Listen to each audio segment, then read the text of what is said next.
пресконференција ја свикавме со цел да информираме дека пратеничката група на Левица поднесе интерпелација за државниот јавен обвинител Љупчо Коцевски, поради тоа што од почетокот на неговиот мандат во јавното обвинителство на Република Македонија владе нефункционална и токсична атмосфера, има неажурност во постапките, а забележени се и надворешни политички влијанија врз неговата работа. Интерпелацијата конкретно се темели на 4 основи. Првиот основ е тоа што се води селективна кривична истрага за трагедијата во Кочани. Вториот основ е тоа што има политичко влијание во работата на јавното обвинителство. Третиот основ е функционалниот хаос во Висшето јавно обвинителство Скопје и четвртиот основ е непостапувањето по службена должност за дивоградбите на урбаната мафија во Скопје. По однос на првиот основ, селективни истраги за Кочани, очигледно е дека во истрагата се вклучени речиси сите бивши функционери од Министерство за економија и Државниот пазарен инспекторат, но Коцевски не ги вклучи актуелните ВМРО-вски носители на високи јавни функции во Министерството за економија, Државниот пазарен инспекторат и Министерството за внатрешни работи. Да се гонат бивши функционери, а не сегашните кои што имале обврска законска да преземат службени действија за да го одржуваат редот, е ко за убиство да се гони производител на пиштол, а не тој кој што директно го повлекол чкрапалото. Па така од истрагата изоставени беа одговорните лица кои требало да водат евиденција за давање одобрение за употреба на пиротехнички средства, актуелната началничка на ОВР Кочани Марија Цветановска-Маневска, началникот на одделот за криминалистички работи во Кочани Томо Донев, кој е на функција повеќе од една година и кој е сликан во партиски штаб на ВМРО ДПМН во Кочани. Изоставена е и главната инспекторка за економски криминал во ОВР Кочани Кристина Јованова и сменоводителот на критичната НОК Драган Петрушев.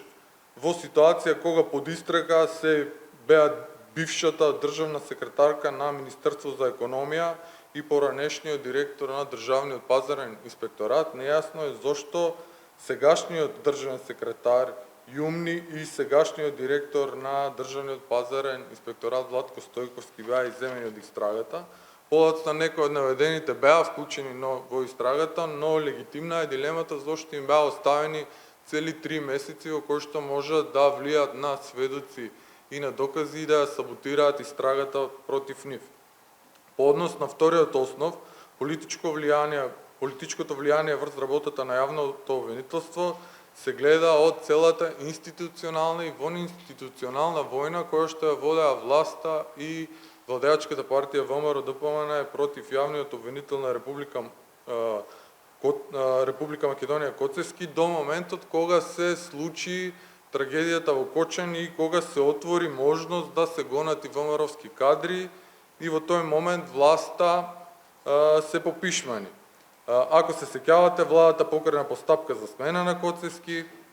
министерот за правда даде образложение дека Коцевски лошо си ја вршил функцијата, премиерот го повика јавно да се повлече сам да се повлече од функција од владеачката партија ВМРО ДПМН, му пуштаа секојдневно соопштенија како е тој и го нарекуваа сиемски близнак на Кацарска и на Трпков, и сето тоа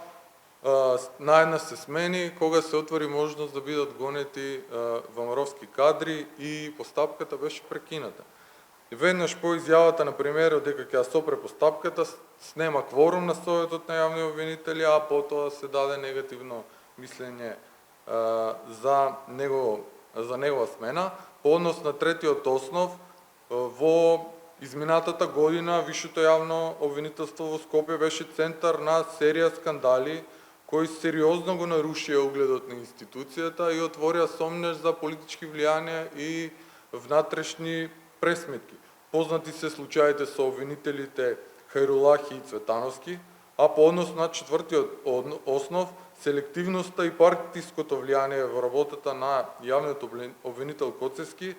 стана очигледна при непостапувањето по службена должност по јавните обвинувања против градоначалникот на Чаир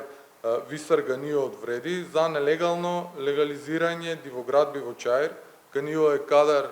близок на власта и член на владеачката вреди. Градоначалничката на град Скопје Арстоска на серија пресконференции јавно изнесуваше обвиненија подкрепени со фактографски и доказен материјал за кривични дела како фалсификување службени исправи и бесправно градење. Цела држава го виде ова, освен јавното обвинителство кое што има законска надлежност да постапува во вакви случаи по допрен глас. Лјупчо Коцевски е персонално одговорен за сето ова, затоа што согласно член 27 став 1 од Законот за јавното обвинителство, тој како јавен обвинител на Република Македонија е одговорен за општите состојби во врска со организирањето и извршувањето на функциите на јавното обвинителство и за својата работа одговара пред Собранието на Република Македонија. Од овие причини, пратеничката група на Левица одлучи да му поднесе интерпелација и целта на интерпелацијата е да се донесе заклучок дека наводите во интерпелацијата се основани, заклучокот да се прати до владата за таа да ја продолжи постапката за смена на Лјупчо Коцевски.